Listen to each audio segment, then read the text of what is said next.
8월 20일 날 회사는 신주 만주를 한 주당 5,200원에 발행하고 납입 대금 전액을 보통 예금에 입금하였으며 신주 발행비 450만 원은 당좌 수표를 발행하여 지급하였다. 원장 조회 후 처리할 것. 자, 이번에도 우리는 주식을 발행한 거죠.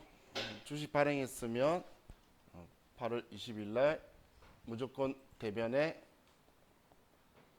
자본금. 자, 얘는 주식수 곱하기 액면가니까 만주라서 5천만 원.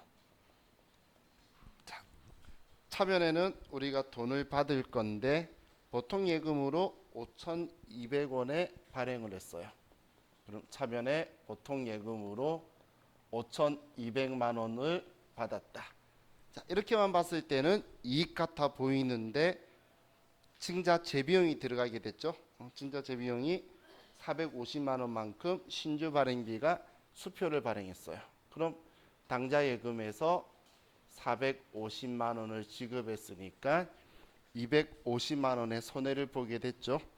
자, 250만 원 손해 봤는데 지금 우리는 장부에 기록을 안 하고 있어서 지금 전표에 안 쓰고 있어서 그런데 우리가 1번 문제를 풀면서 500만 원 주식 발행 초과금에서 7월 5일 날 160만 원 줄이면 아직 340만 원이 남아 있을 거예요. 그런데 지금 250만 원 차이죠. 1번 문제 때문에 연결이 될 거라서 그래서 주식 발행 초과금 250만 원이다. 이렇게 처리가 되게 되겠죠. 지금 우리는 그 전표 안 쓰고 있으니까 잔액이 없을 거고 근데 입력해 왔다면 잔액이 있을 거다는 이야기예요. 자, 다음 8월 27일 날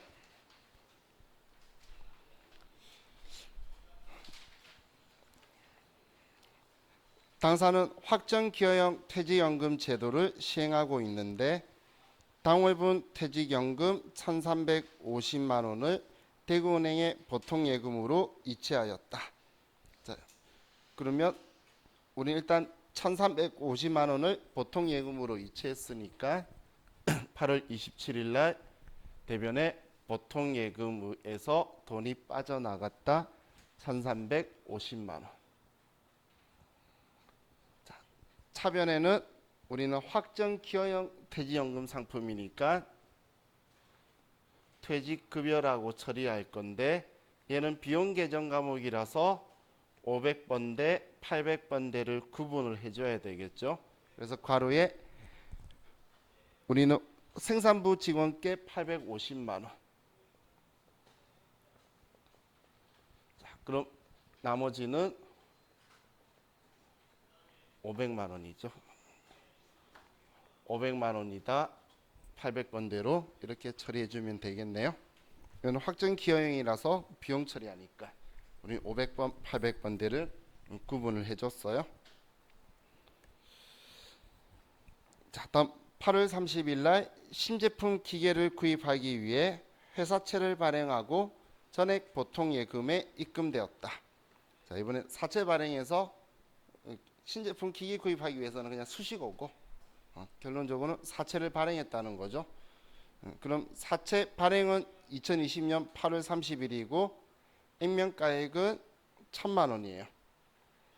자, 표시이자 액면이자율이 6%고 이자는 매년 8월 30일 날 지급하기로 했고 만기가 2023년 8월 30일 3년짜리네요. 발행 당시 시장 이자율은 8%이며 8%의 3년 연금 현가 계수는 2.5771이고 8%의 3년 현가 계수는 0.79383이며 사채의 현재 시장 가치는 948만 4,560원이다. 자, 이거 무슨 말인지 이해가시나요? 먼저 자료 설명을 드릴게요.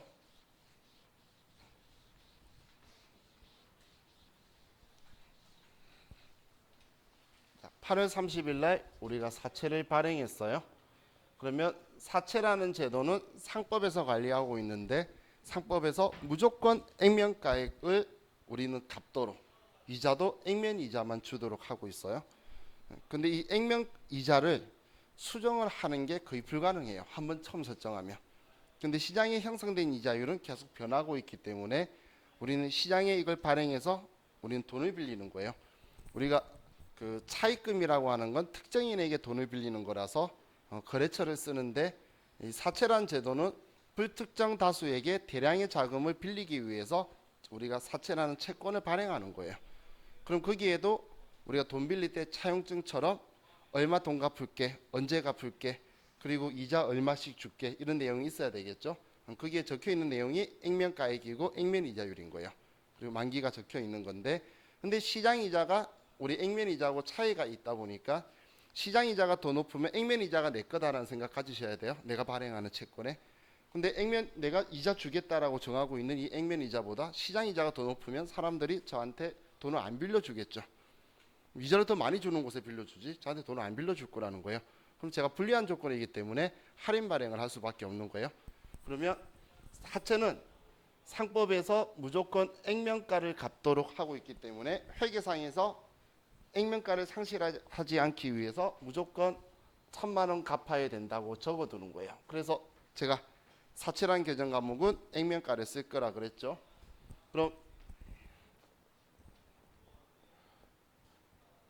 사채 발행 가액을 구하는 공식이 현가 계수 곱하기 액면 가액 더하기 연금 현가 계수 곱하기 1년분 액면 이자를 대준 게 사채 발행 가액을 구하는 공식이에요. 얘가 자, 지금은 기억 못하더라도 우리 금요일 날 또 볼 거죠. 금요일에는 기억하고 다음 주 월요일 봤을 때는 인지하고 계셔야 돼요. 자, 그럼 자, 지금 문제에서 현가 계수가 0.79383이라고 적혀 있네요. 0.79383이고, 자, 여기에 액면가액은 1,000만 원이죠. 1,000만 원. 자, 이거 하고 연금 현가 계수가 2.5771 곱하기 1년분 액면 이자는 1,000만 원인데 6%니까 60만 원이 되겠네요. 자, 그러면 얘는 793만 8,300원이 될 거고, 얘는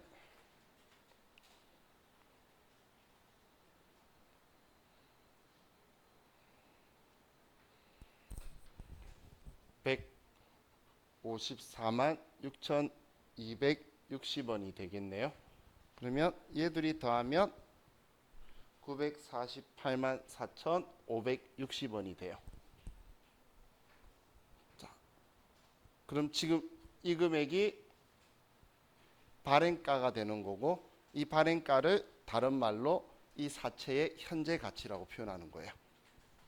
자, 아주 쉬운 표현으로 이 돈 받고 1,000만 원짜리 사채를 발행했다, 그 이야기예요. 이 돈 받고. 이해가셨죠? 지금은 시장 가치를 알려주는데 시장 가치를 안 알려줄 수도 있기 때문에 제가 구하는 걸 알려드리는 거고, 우리 금요일이나 화요일에는 제가 여러분한테 금요일이나 금요일날 해야 돼요. 금요일날 이거 가지고 사채의 유효이자율법으로 이자 비용하는 거하고 만기 보유 증권으로 처리했을 때 삼각호 원가법으로 평가하는 거하고 알려드릴 거예요. 알려드리는 건 이자 비용 처리하는 건 이론 문제 잘 나오고, 삼각호 원가법으로 평가한 걸로 세무 조정하는 건 법인세법에 나오기 때문에 개념을 이해해둬야 뒤쪽에서 볼 거예요. 자, 그럼 지금 우리 이 돈으로 발행했다는 건 이 돈을 보통 예금으로 받았다는 이야기예요. 그럼 차변의 보통 예금으로 948만 4,560원을 받았고, 사채 발행 재비용 없으니까 그럼 차이 나는 금액만큼은 사채 할인 발행 자금이다. 이 금액이 사채 할인 발행 자금이 되게 되겠죠. 자, 이게 우리 사채 발행하는 그 금액을 계산하는 방식이에요.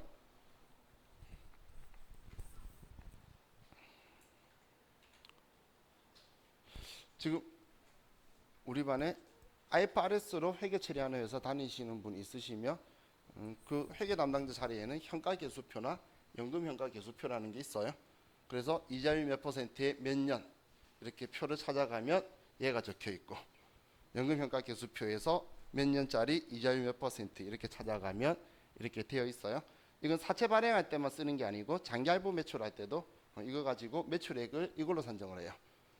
우리가 3,600만 원짜리 자동차를 36개월 할부했다고 우리가 만든 제품이라고 해서 제품 매출이나 상품 매출을 3,600이라고 안 잡고 이렇게 계산해 가지고 현재 가치로 변환을 시켜서 매출로 잡는 회사들이 IFRS를 사용하는 회사는 쓰기 때문에 아마 가서 보실 수 있을 거예요. 그래서 이상의 매출 금액이 지저분하게 몇 원 적혀 있는 게 이것 때문인 거예요. 그 자주 하는 회사에 있으신 분은 계산기로 이제 얘를 계산을 하는 거고, 왜냐하면 사람마다 또 정해진 율이 틀리니까 매번 찾기는 귀찮잖아요. 그럼 이제 계산기로 사용을 좀 해요. 자, 그럼 이제 9월 5일 문제로 갈게요. 공장용 토지에 대해 정기에 납부한 종합토지세의 과온압으로 인하여 동작구청으로부터 금일세액 120만 원과 환급 가산금 5만 원의 환급 통보를 받았다. 단기의 영업 외 수익으로 처리할 것.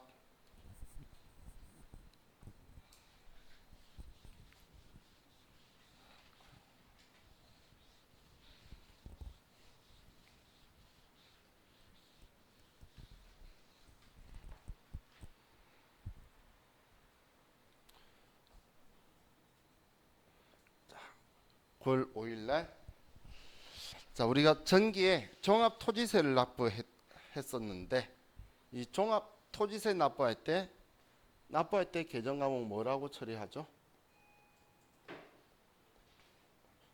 매년 반복적으로 납부하는 건 우린 세금과 공과금이라는 계정 과목을 쓰죠.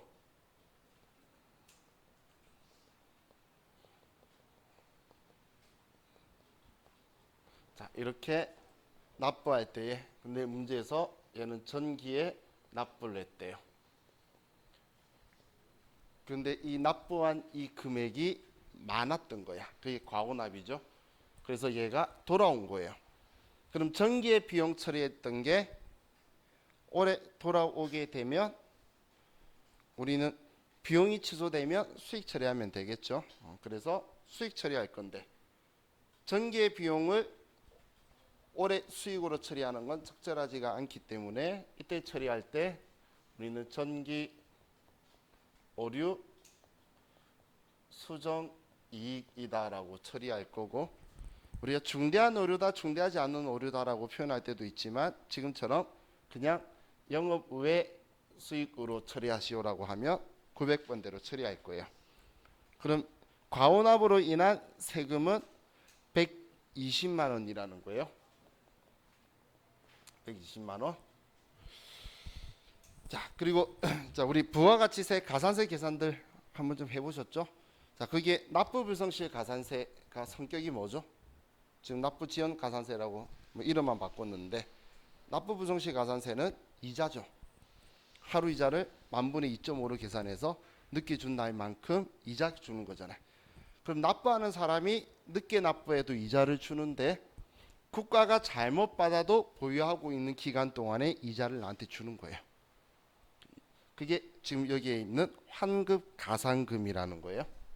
그래서 환급가산금은 국가가 나한테 자기들이 잘못해서 많이 받은 거에 대해서 우리 가산금처럼 이자를 주는 거예요.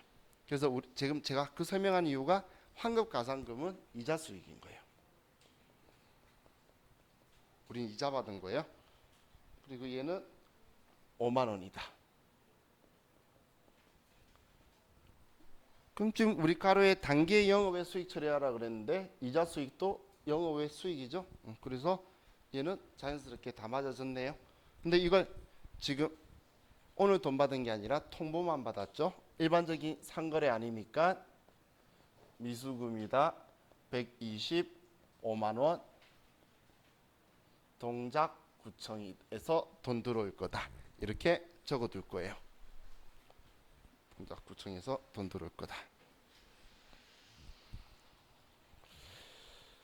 자, 기억해 두세요. 환급가산금을 이자 수익 처리하더라. 자, 이거 좀 기억해 두세요.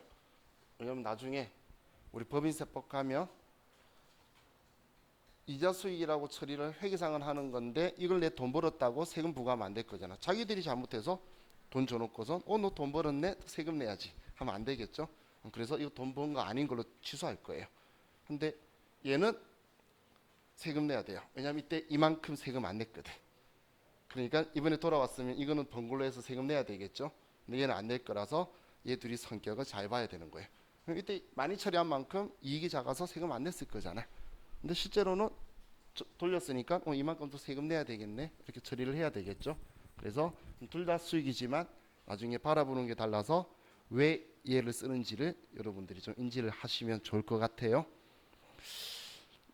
자, 다음 9월 7일 날 본사 사옥을 건설할 목적으로 토지와 건물을 500만 원의 현금으로 구입하고 이와 관련하여 공정가치 5만 원의 공채를 8만 5천 원에 현금 매입하였다. 취득 후 기존 건물 철거 비용 10만 원과 토지 정지 비용 10만 원을 현금 지급하고 정지 과정에서 취득한 골재 등을 3만 원에 처분하고 현금으로 받았다. 공채는 즉시 매각 예정이며 전체 거래 내용을 일괄하여 회계 처리함. 뭐 많이 적어놨는데 내용은 별거 없네요. 결론적으로 다 현금 줬대요. 그죠? 그리고 이 내용은 본사 사옥 지으려고 땅 샀다는 이야기죠.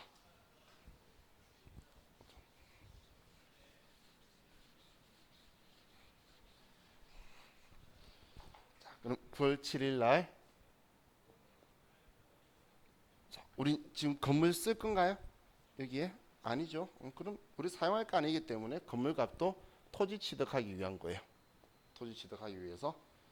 그럼 토지 취득하는 거고 현금으로 지급하는데 자, 첫 번째 토지하고 건물 합쳐서 전부 다 합이 500만 원이 되는 거고 얘는 토지 취득 원가고 다음 이하고 관련해서 공채를 공정가치 5만 원짜리인데 액면에 8만 5천 원 적혀 있나 봐요.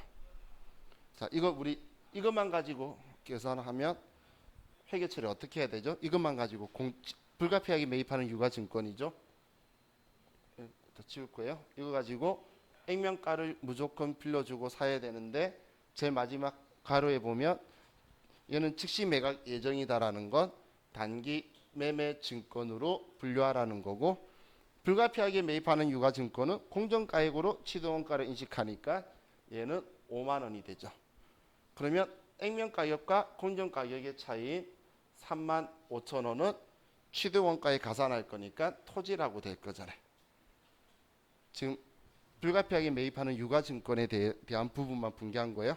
지금 이거는 그럼 3만 5천 원만큼은 토지 가격에 포함될 거라는 거고 3만 5천 원만큼 그죠? 그리고 단기 매매 증권이 5만 원이 들어올 거란 이야기예요. 즉시 매각 예정이라서. 다음 건물 철거 비용 10만 원도 자 우리 유형자산의 취득 시점은 영업활동에 사용 가능한 장소나 상태에 도달하는 시점이에요. 그럼 이 취득 시점 이전에 들어간 거는 전부 다 취득원가에 포함하는 거예요.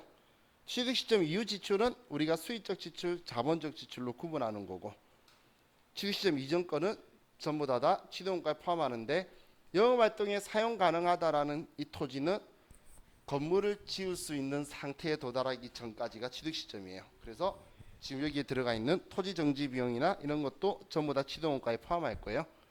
그럼 건물 철거 비용 10만 원 하고 그리고 토지 정지 비용 10만 원 하고 그런데 우리는 이 철거하면서 우리가 골재가 3만 원이 있어서 이만큼은 현금으로 또 받았네요. 그러면 이 3만 원만큼은 우리는 취득 원가에서 차감을 해줘야 되겠죠. 3만 원만큼을. 자, 그리고 더 이상은 없네요. 그럼 얘도 현금 받았고 나머지 현금 줬으니까 그냥 현금은 순액으로 처리될 거고 얘 더하면 520만 5천 원이죠. 그래서 520만 5천 원이 토지의 취득 가격이 될 거고 우리 이 돈을 525만 5천 원을 현금으로 지급했다. 이렇게 처리하면 되겠네요. 그럼 이 부분만 체크하면 이 부분하고 여기만 체크를 잘 하면 되겠죠. 불가피하게 매입하는 유가증권의 액면가액과 공정가액 차이하고 그리고 우리가 이걸 취득하면서 수익이 생기게 되면 취득가액에서 차감한다는 거. 그 부분만 여러분들이 보시면 될 것 같아요. 자, 다음 9월 12일 날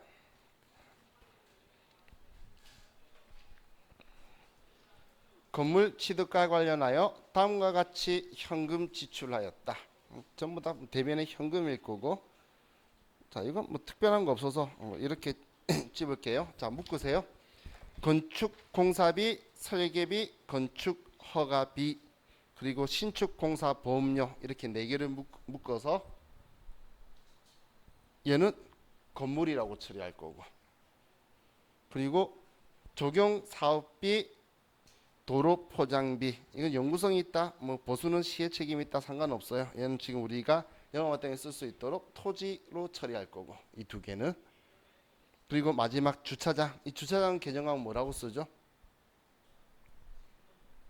자, 여러분들이 잘 안 쓰는 개정 과목인데 자, 이거 건물로 하기 주차장이 적절한가요? 이상하죠? 그렇다고 주차장을 토지라고 할까요? 이상하죠? 그 둘 다 이상한 게 구축물인 거예요. 그래서 이 주차장은 구축물이라고 하시면 돼요. 지금 제가 한 건 이게 더하기 빼기 힘들어 산수 못해서 차변에 얘네들이 건물, 토지, 구축물 될 거고 대변에 다 합이 건물 될 거다. 그냥 이렇게 보면 되겠죠. 자, 다음 10월 1일 문제로 갑시다.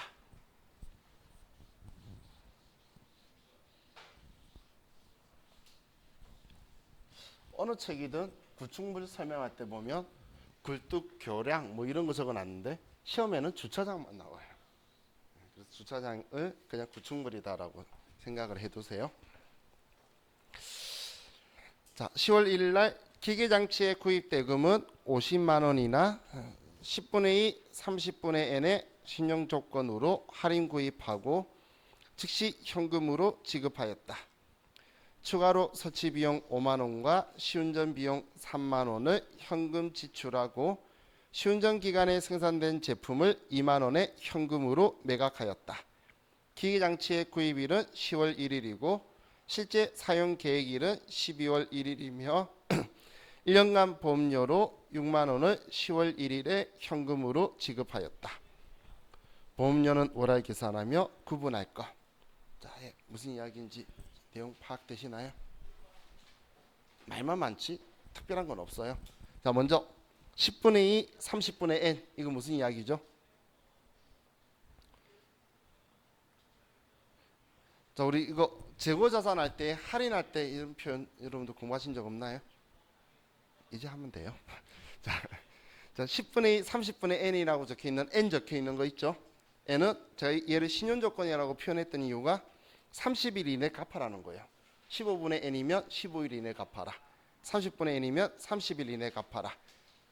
외상으로 주면 언제 안에 갚아라고 이야기해야 될 거잖아요. 그 조건이다라고 보시면 돼요. 근데 지금 내가 파는 사람이 돈이 좀 빨리 받으면 좋겠는 거야. 그래서 그 앞에 조건 하나 더 달아요. 10일 이내 갚으면 2% 깎아줄게가 10분의 2예요. 10분의 3이면 10일 이내 갚으면 3% 깎아줄게. 이런 표현인데 지금 얘는 그래서 50만 원짜리 사면서 이렇게 할인 조건 거니까 바로 돈 줬대요. 그러면 얘는 지금 2% 할인을 받았다는 이야기죠. 취득원가에서 2% 빠질 거라는 이야기예요.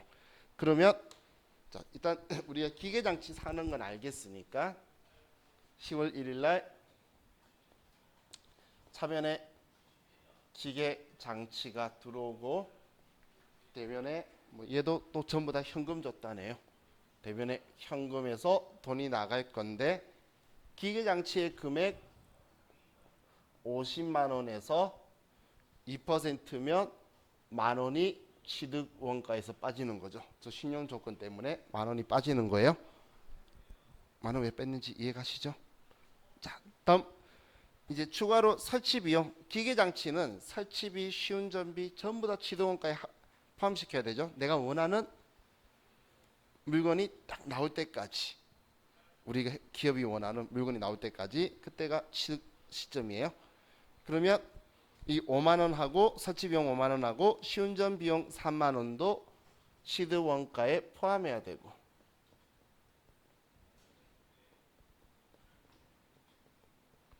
자, 다음 우리는 시운전 기간에 생산된 제품을 2만 원에 현금으로 매각했어요. 그럼 시운전 기간에 나온 거 이거 팔아서 돈을 받았으면 아직 취득 시점 이전이니까 이거에 대해서는 2만 원을 빼줘야 되겠죠. 2만 원을. 자, 이해가셨죠? 자, 그리고 마지막으로 기계장치는 10월 1일 날 샀는데 영업활동에 사용하는 건 12월 1일이래요. 이 말은 왜 적었을까? 그렇죠. 보험료 때문이죠. 보험료가 6만 원인데 지금 10월 1일에 납부하지만 실제 사용은 12월 1일이에요. 그러면 2개월은 취득원가에 포함하고 10개월이 우리는 취득 시점 이후가 될 거라서 2개월치를 안분할 거예요. 그러면 12분의 2를 하면 만 원이 취득원가에 포함될 거고 12분의 10이 5만 원만 보험료로 처리를 할 거란 이야기예요. 그러면 자, 얘는 취득 원가로 처리할 거고 얘는 보험료로 비용 처리할 거예요. 그럼 이 만 원만큼 또 취득 원가에 포함. 자, 그럼 이제 나머지는 다 끝났죠. 돈 더 이상 나가고 들어온 거 없죠. 그럼 얘 다 더해 보면 56만 원이네. 그럼 기계장치는 56만 원이고 나머지 5만 원은 보험료로 처리하고, 기계장치는 제조업에서는 생산 목적으로 보유하는 자산이니까 500번대로 처리하고, 그럼 이거 다 합쳐서 61만 원이 현금으로 지급되었다. 이렇게 보면 되겠네요.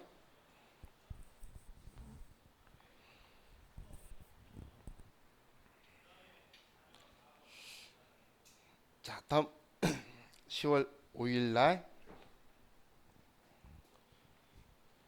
우성은행에서 차입한 장기 차입금 3천만 원에 대하여 당사의 재무 상태를 감안하여 채무 이행 능력을 평가한 후 다음과 같이 채권 채무 제조정에 합의하였다. 공정가액 500만 원, 장부가액 400, 그리고 두 번째 신주 교부 천주해주고 합의 시점에 공정가액. 자, 이제 이 내용 볼까요?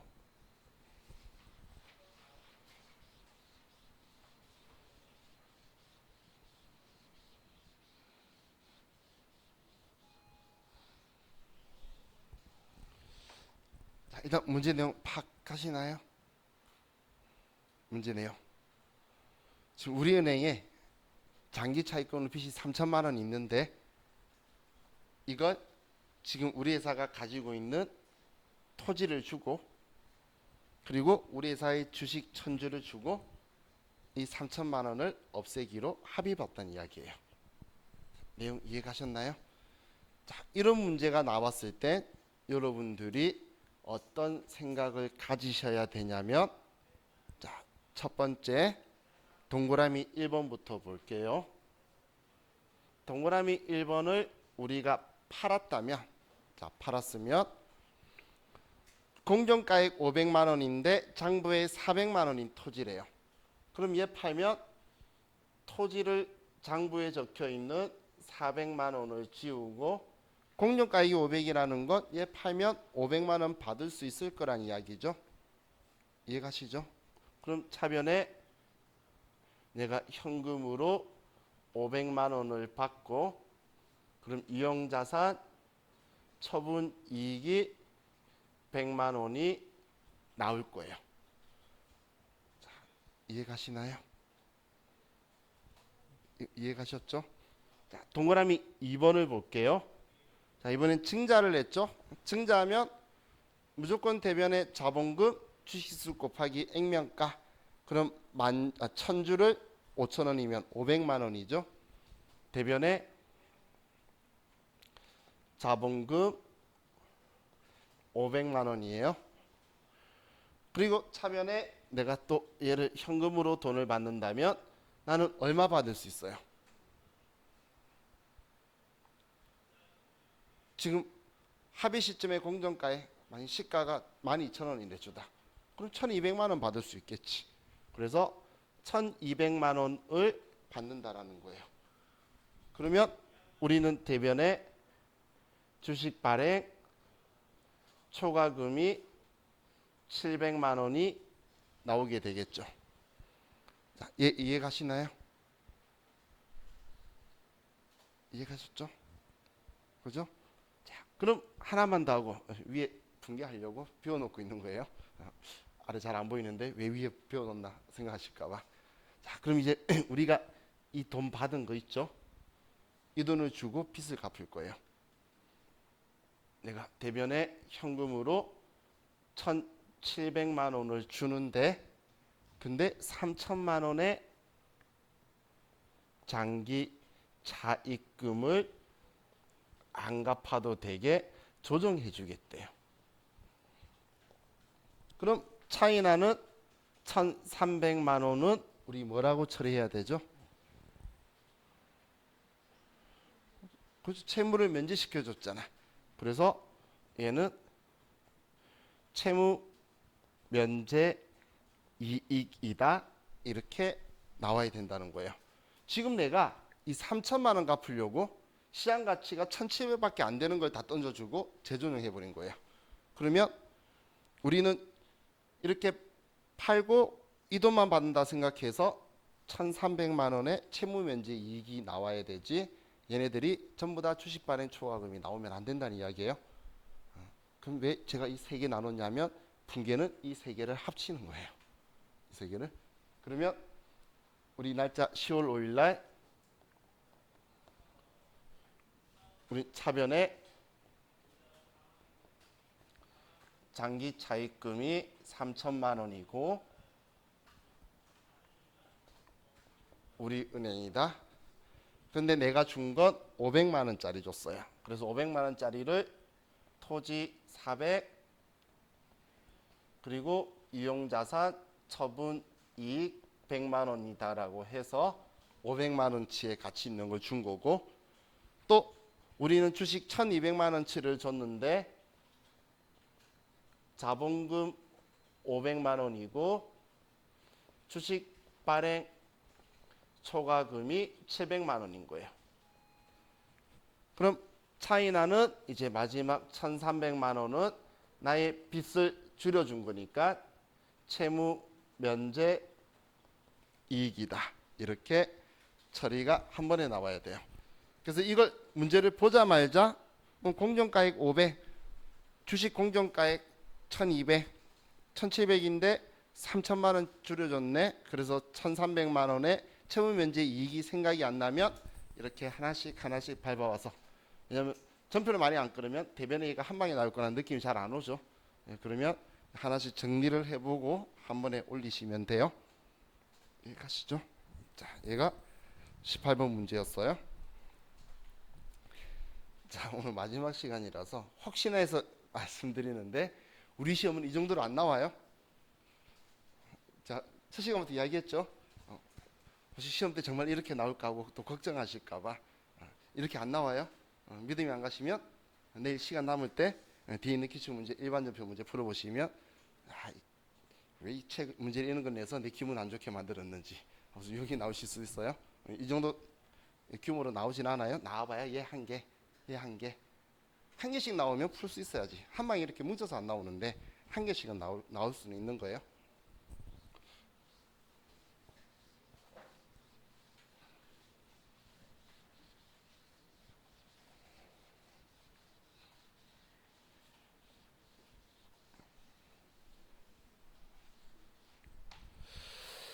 자, 다음 10월 7일 날 거래처 경수산업 주식회사에서 제품 매출 대금으로 받은 이자부어음 1,500만 원을 할인하고 할인료를 차감한 잔액은 당좌 예입하다. 매각 거래로 처리할 것. 자, 이번에는 어음의 할인인데 어음의 할인은 매각 거래가 있고 차입 거래가 있어요. 그럼 우린 회계도 세 번만 그런 게 아니라 거래의 실질을 따라요. 매각 거래라는 건 팔아버린 걸 이야기하는 거고 차입 거래로 본다는 거는 이 어음을 담보로 돈 빌려서 그 돈 갚으면서 어음 찾아오는 거예요. 그래서 이 둘이는 상황이 틀린 거죠. 그래서 매각 거래일 때는 받을 어음이라고 봤을 때 받을 어음을 팔아버린 거니까 대변에 받을 어음을 지우고 예를 들어 100만 원이다라고 볼게요. 그러면 얘가 100만 원이다. 차변에 돈을 받는데 할인료를 빼고 95만 원만 받았으면 매출 채권 처분 손실이다라고 처리하는 얘가 할인료죠. 할인료. 그럼 차입 거래는 우리 단기라고 보면 단기 차입금이다. 이라는 회사 100만 원 차변에 보통 예금으로 95만 원 받았으면 얘는 이자 비용이다. 5만 원. 얘가 할인료예요. 할인료. 자, 그래서 매각 거래일 때는 매출 채권 처분 손실로 할인료를 처리하라는 이야기이고 차입 거래는 할인료를 이자 비용으로 처리하라는 거예요. 근데 가끔씩 이걸 열심히 익혔는데 장난친다고 매출 채권 처분 손실과 어음의 할인은 매각 거래든 차입 거래든 영업외 비용으로 처리한다라고 하면 맞는 이야기예요. 얘도 영업외 비용이고 얘도 영업외 비용이고 그럼 둘 다 영업외 비용이니까 그렇게 말해도 맞는 이야기죠. 할인료는 둘 다 영업외 비용 처리하는 거예요. 자, 그럼 이번에 매각 거래인데 이 할인료는 그럼 어떻게 결정이 될까요? 이 할인료는 왜냐하면 지금 여기에는 안 적혀 있는 표현이 뭐냐면 무이자부 어음이라는 거예요. 이자가 없는 어음. 근데 여러분들이 물건 파는데 얘가 올해 크리스마스 때 돈을 주겠대. 내년 간복절에 돈 주겠대. 그냥 외상인데 어음 쪼가리 하나를 받고 그냥 기다릴 거예요.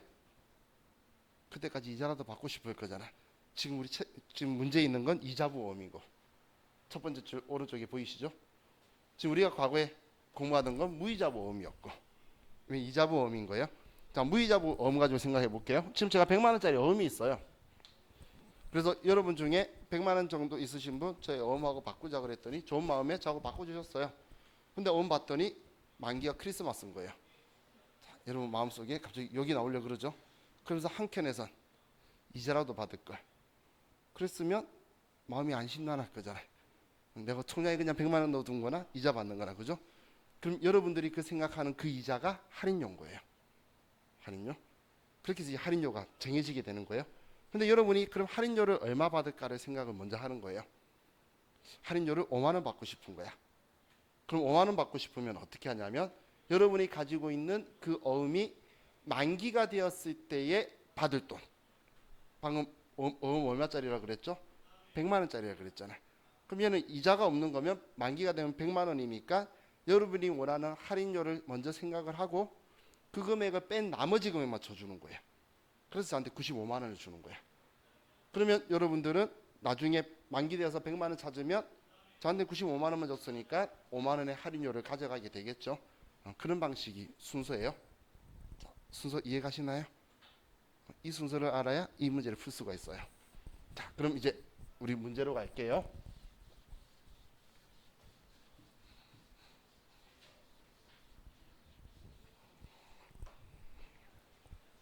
자, 10월 7일 날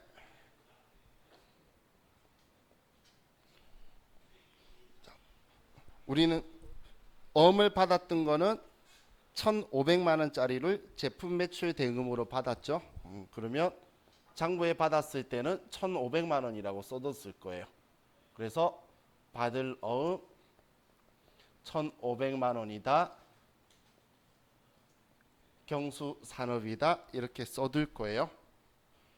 자, 이렇게 써두고 나서 얘가 이자부 어음이잖아. 그렇기 때문에 내가 보유하고 있던 기간 동안에 이자는 내가 회계상으로 인식해야 된다는 거예요. 그래서 이자 수익을 인식할 건데 이 기간은 당사 보유 기간만큼을 계산을 할 거예요.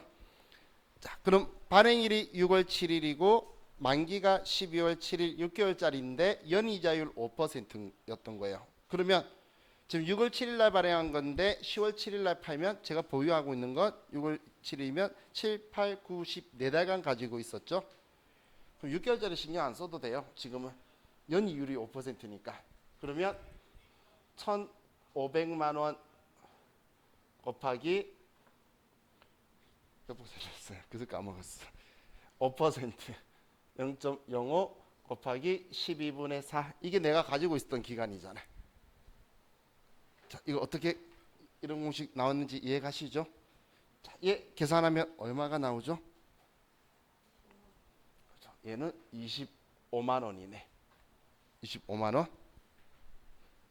자, 그럼 우린 이자 수익을 25만 원을 이식해야 된다는 거예요. 우리 회사가 보유한 기간 동안. 그럼 이 금액을 다 받으면 깔끔한 건데 상대방이 이 금액을 안 줄 거라는 게 문제인 거예요. 그럼 나는 뭘 먼저 찾아야 되냐면 상대방이 나한테 얼마를 줄 거냐 그걸 알아야 돼요. 지금 내가 돈을 당좌 예금으로 받았는데 차변에 당좌 예금으로 여러분이 이걸 저한테 샀다고 하면 얼마 줄 건지 생각을 하는 거예요. 자, 얘가 자, 만기가 되면 수령하는 게 원금 1,500만 원 하고 1,500만 원 하고 자, 만기 시 이자가 얼마가 되죠? 만기 이자. 만기 이자는 1,500만 원에 6개월짜리잖아. 그죠? 6개월짜리면 반하면 37만 5천 원이 되겠네. 자, 어떻게 구했는지 이해가시죠? 그럼 이 어음이 발행한 날로부터 만기가 6개월짜리잖아요. 그러면 이 만기 때 수령할 수 있는 돈을 여러분이 먼저 체크를 하는 거예요. 원금 1,500만 원과 이자 37만 5천 원이 만기 때 이 어음 가지고 있으면 받을 수 있는 돈이다.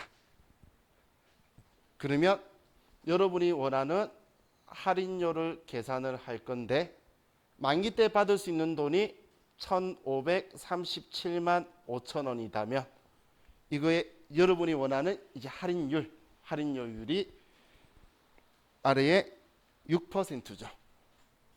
그러면 6%를 받고 싶은데 여러분이 가지고 있는 기간 동안 그럼 10월 1일인데 만기가 12월 7일이니까 10월 7일인데 12월 7일이면 2달만 가지고 있는 거죠.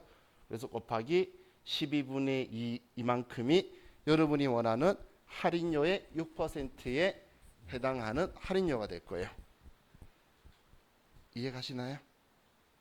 얘가 어떻게 산출이 되었는지. 만기가 되면 받을 수 있는 돈이 얘 둘이 합친 거. 이 돈에다가 원하는 할인료가 6%래. 근데 이 6%인데 가지고 있는 날이 2달밖에 없는 거예요. 오늘 판날로부터. 12월 7일이 만기일인데 오늘 10월 7일이니까 가지고 있는 동안만 받아야지 1년치 이자를 다 받으면 안 될 거잖아요. 저한테.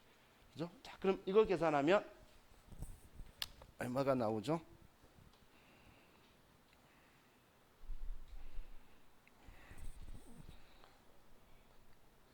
여러분이 계산 안 해줄 걸 알아서 제가 책에다 다 적어놨어요. 750원이죠. 그죠? 자, 혹시 계산기를 계산하시는 분들 분수가 있죠? 그러면 분수 계산할 때는 분모부터 쓰지 말고 곱하기 12 나누기 곱하기 2 나누기 12로 이렇게 순서를 계산하세요. 괜히 나누기 먼저 갔다가 소수점 튀어나와요. 그래서 소수점 이것도 맞지 않냐고 이의제기 신청하면 귀찮잖아요. 시험 문제 낼 때는 곱하기로 하면 그 웬만하면 맞아요. 그리고 회계하고 세법에서는 가급적이면 끝단위 절사, 반올림 이런 거 안 써요. 자, 그럼 이 금액이 여러분들 원하는 할인료예요. 자, 여기까지 이해하셨나요? 그럼 이게 매출채권 처분 손실이 아니에요. 여러분이 원하는 할인료를 구했으면 만기 때 얼마 받을 수 있다라고 했죠? 여러분들이 이걸 매입하는 매입액은 만기 때 금액이 1,537만 5천 원에서 여러분이 원하는 할인료 15만 3,750원을 뺀 금액을 이제 여러분이 사는 사람인 거니까 나한테 줄 거예요. 그럼 저는 받는 금액이 되겠죠. 어떤 표현인지 이해가시나요? 그래서 제가 제 입장이 아니라 여러분들이 어음을 사가는 사람이 원하는 할인료를 빼고 나한테 돈 줄 거라고 계속 표현했던 거예요.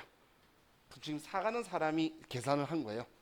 나는 만기 되면 이 돈 받을 거니까 그럼 내가 원하는 할인료 보유기간 동안 계산해서 이 돈 받을 거야. 그럼 이 돈 빼고 나머지 주고 만기 되어서 이 돈 받으면 이자 받은 효과가 나오겠죠. 그러면 그 돈이 1,500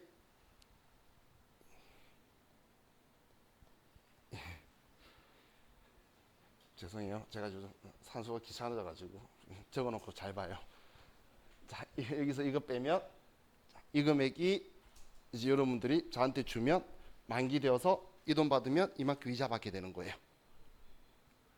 이해가셨죠? 그럼 이 돈을 저한테 줄 거니까 저는 1,522만 1,250원을 받게 되었어요. 자, 그럼 원래 나는 지금 이자까지 해서 얼마 받아야 됐죠? 1,525만 원 받았어야 됐는데 이자 수익이 25만 원인데 지금 이 돈밖에 못 받았죠. 차이 나는 28,750원. 이 돈이 매출채권 처분 손실이 되게 되는 거예요. 내가 인식해야 될 이자 수익만큼 다 못 받게 된 차이 나는 금액 있죠. 얘가 매출채권 처분 손실이 되게 되는 거예요. 사실 이 차이는 이 5%와 이 5%와 이 6%의 차이라고 보시면 돼요. 상대방이 5%를 그냥 그대로 간다고 쓰면 차이가 안 나요. 근데 할인료는 적혀 있는 이자보다 이 할인율이 높기 때문에 차이가 발생을 할 수밖에 없어요. 이게 우리 지금 10월 7일 문제를 푸는 방식이에요. 자, 10월 7일 문제를 너무 열심히 고민하면서 찾고 있지 마세요. 이건 시험 문제 나오는 거 저도 자주 본 건 아니에요. 근데 있으면 원리는 이해하자는 거예요. 앞에 제가 말한 것처럼 100만 원짜리 어음하려면 여러분이 만기까지 얼마의 할인료를 원하는지를 먼저 계산한 게 순서라는 정도는 좀 인지를 하고 계세요.